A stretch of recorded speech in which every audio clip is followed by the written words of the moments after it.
Margaret Ann Windsor. My father's Edward the Eighth, who married Claudia Ruth O'Keefe Windsor, sister to artist Georgia O'Keefe, Irish American. And of course, I'm showing this. This is Caroline Kennedy and Obama. He appointed her ambassador to Japan.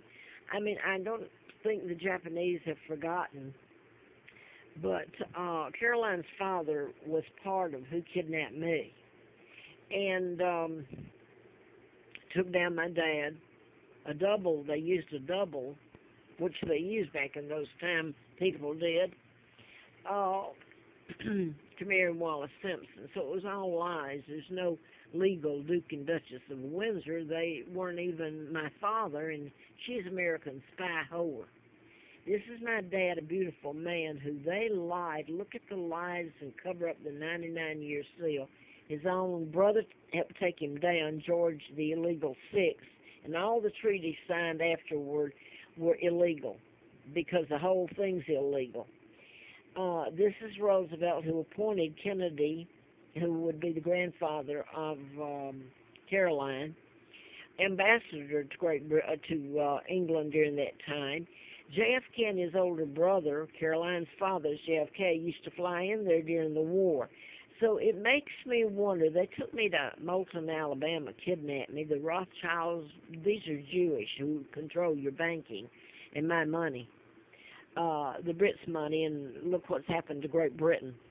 But anyway, it makes me wonder, after I found out my real name in late '83, during the campaign that Larry Flint flew me out there, because I'd written about him, mind control murders, and the person that shot him was programmed. And this was in '84, April of '84 issue. But made me start wondering, the family that I was dropped off, the Dempseys, I was given the name of a twin.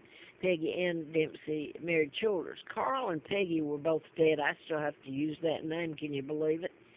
Till someday, hopefully, I get mine back. So anyway, they were born out of wedlock, and back then that was bad. It's like, well, I grew up thinking I knew. I have been told that I always knew my name and who I am. And I did remember, after I found out about my name in '83, who my dad, I did remember things about being brought over to this country and all, a good bit of it. But anyway, I wondered, Cortland Air Base was being built during that time, had been built, I believe. This would have been '41 when I was brought over. That's close to Moulton. I got to wonder with all the flying, and this is something else, how would I know for sure, who dropped me off at Cortland Air Base, because that had to be where they brought me in. Now, there's two men that handed me over to Lina Dempsey and her mother, and they brought with them a portrait of my father and my christening. I'd just been christened. And the big painting was put up in a rat hole up in a little, you can't call it an attic, this is a shack, and it just later disappeared. Because they thought it was a cover-up. They were going to get money for it, and Lina, the woman that's horrifying, that killed her twins, I had to call mother. I can remember telling her, "You're not my mother." I mean, they did things that are so inconceivable, it's unreal. So, but Elizabeth Mountbatten Windsor lived a good life, didn't she, off of my money, and sold out her own country. So this is the bit about, I lived on the Appalachian Trail, and they say ran for Congress in '83, ousted from a tent in National Forest in '94. You have no idea what went on there and the lies that were told and what I went through. In fact, there's a flip side, and I'm a great lady. Honest, caring, warm, empathetic to where it hurts me, really. So I'm going to leave it at that. Now I wanted to get to this. I've put that up. So this is the background and the reason, and they're talking about homeless. I have an immune disorder, and my immune system attacks itself when I'm in close quarters, or something really toxic is right by me, like sealants, polyurethane, things that well, sealants, and a lot of household like, okay, you put bleach, real heavy dose of bleach in something near me and sit it, or Windex you spread all over the place. A lot of things will just make me deathly ill if it's in a close place like this. And they've kept me homeless and deliberately, and they've run me from place to place. And I've gotten to where I can't move now. I get some money, it's not much. I have an income, not much, very little. I have to live in low income HUD housing, and that's where they've gotten me again.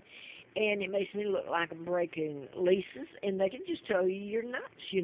Look at what they just wrote that I've uploaded here, the mess they've told. And there's more to it that I'm afraid to tell.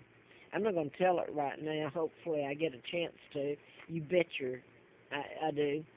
But, well, I forgot where I was going there. So let me just jump to here. I'm allergic to chemicals. Carl Barton, his wife, they had to have told me for a reason and gave me that little slip you have pre-printed. You stick on your mail with your address, return address and everything on it, and your name. She gave it to me, and she brought me down where I was up on the, legally in a campground, Roanoke Mountain Campground, National Park, paid and everything, so they can't say that I was there illegally. Someone came up that night and poured fuel all over my tent. It was hard enough to get a tent, and I had to sit outside on the picnic table. Well, they were hosts up there, and his wife brought me down, and she gave me a little sticker with their address and their name, Linda and Carl Barton, on it, and retired Virginia State Trooper. And she said, this is how we run you with chemicals. Well, I knew that, but it's like I'm talking to the wind. Nobody wants to hear it. So, it's hell.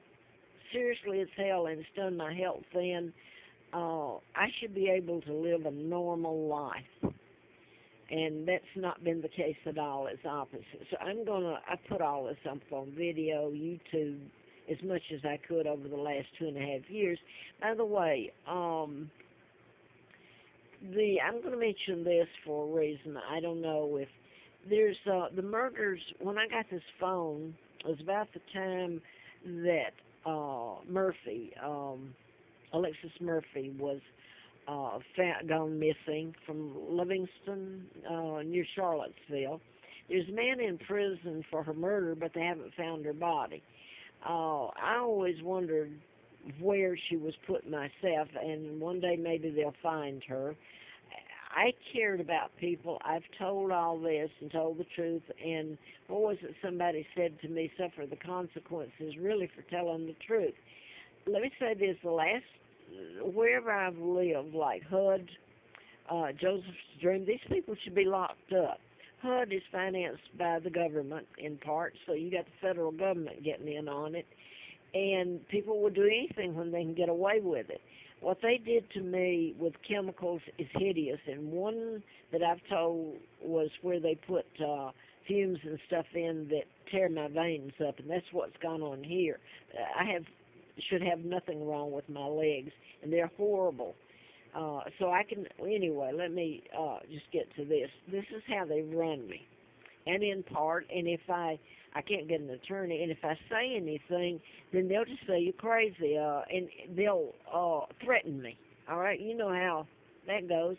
And by the way, all the mind control murders, and they are, that I've listed throughout this time, is a lot more, other than Mr. Flint. And someone said to me the other day, and I don't think they knew the connection or anything, so I'm not going to say their name. It wouldn't matter. I wouldn't use the name anyway. But they said something about Schindler's List. The Jews, Rothschilds, that control the bank and my money, and Elizabeth controls my money, Rockefellers, that control the press, are Jews. And I tell you what, at Edinburgh, I stayed there for a little bit till I couldn't take it anymore with the chemicals. And one of the women that came there in an odd way anyway, her name was Carol Rogers Simon. She said her ex-husband was a psychiatrist in Seattle, and she brazenly said to me, "You're paying for the crimes your German family committed." So in other